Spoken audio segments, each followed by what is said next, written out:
أعوذ بالله من الشيطان الرجيم. بسم الله الرحمن الرحيم، وصلى الله على محمد وآله الطاهرين.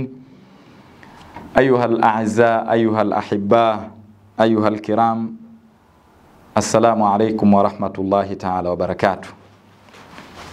Ndugu zangu, kwa kweli ni jambo la kumshukuru Mwenyezi Mungu Subhanahu wa Ta'ala leo kufikia 12, kulimaliza 12, tukiwa katika 12 al-ashri thani min shahri Ramadhani al-mubarak, siku hii ya 20 ya mwezi mtukufu wa Ramadhan,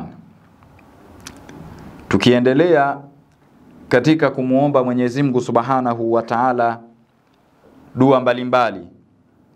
Leo tutamuomba Mwenyezi Mungu Subhanahu wa Ta'ala kwa maneno haya.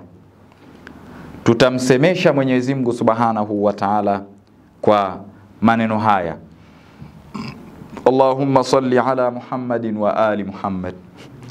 Allahumma iftah li fihi abwab al-jinan wa aghliq anni fihi abwab an-niran wa waffiqni fihi litilawati al-Qur'an ya munzila as-sakinati fi qulubi al-mu'minin wa sallallahu ala Muhammadin wa alihi at-tahirin.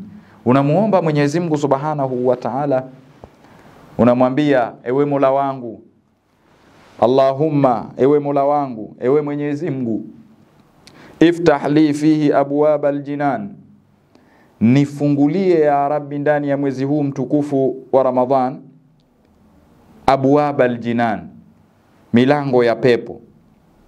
Wa aghliq anni fihi abwab an-niran, Mwenyezi Mungu nakuomba unifungie ndani ya mwezi huu mtukufu wa Ramadhan milango ya moto. Nifungie ya Rabbi milango ya moto, kwani mimi sina uwezo wa kuvumilia moto mkali ya Rabbi. Wa wafiqni fihi litilawati al-Qur'an, ya Rabbi nakuomba uniwafikishe ndani ya mwezi huu mtukufu wa Ramadhan kuweza kuisoma Qur'ani.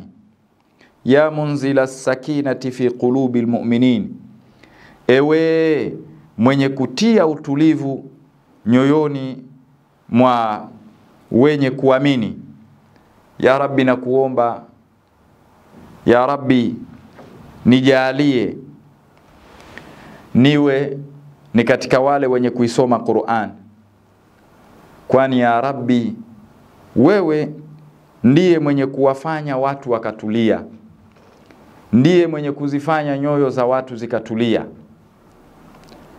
Unamuomba Mwenyezi Mungu. Ikhwani, ndugu zangu Waislamu, mengi tunayasikia, lakini maneno haya ya leo ni maneno mazito na maneno makubwa ya kumuomba Mwenyezi Mungu Subhanahu wa Ta'ala atufungulie milango ya pepo. Ya Rabbi tunakuomba tufungulie milango ya pepo sote ya Rabbi, kwa huruma yako, kwa upole wako. Ya Rabbi tufungie, tuepushe na ile milango ya kuelekea motoni. Ya Rabbi tufungie milango ya moto ndani ya mwezi huu mtukufu wa Ramadhan. Ndugu zangu Waislamu, tunapaswa kumuomba Mwenyezi Mungu Subhanahu wa Ta'ala atufungulie milango ya peponi, asitufungulie milango ya motoni, kwani ukishapata bahati ya kufunguliwa mlango wa peponi, basi alhamdulillahi rabbil alamin, utakuwa ni miongoni mwa watu wema, utakuwa ni miongoni mwa watu ambao wataingia peponi, peponi ambapo kuna neema za kila aina, kuna kila ambalo utalihitajia. Lakini vile vile Mwenyezi Mungu aifunge milango ya motoni, atupe nguvu za kuweza kujiepusha na mambo mabaya, mambo ambayo yanaweza yakatupeleka motoni. Kwa hiyo ni maneno makubwa na ni maneno mazito ya kuweza kumlilia Mwenyezi Mungu Subhanahu wa Ta'ala katika siku hii ya 20 ndani ya mwezi mtukufu wa Ramadhan, na ikiwa ni kumalizia 10 la pili. Walhamdulillahi rabbil alamin. Wassalamu alaikum wa rahmatullahi wa barakatuh.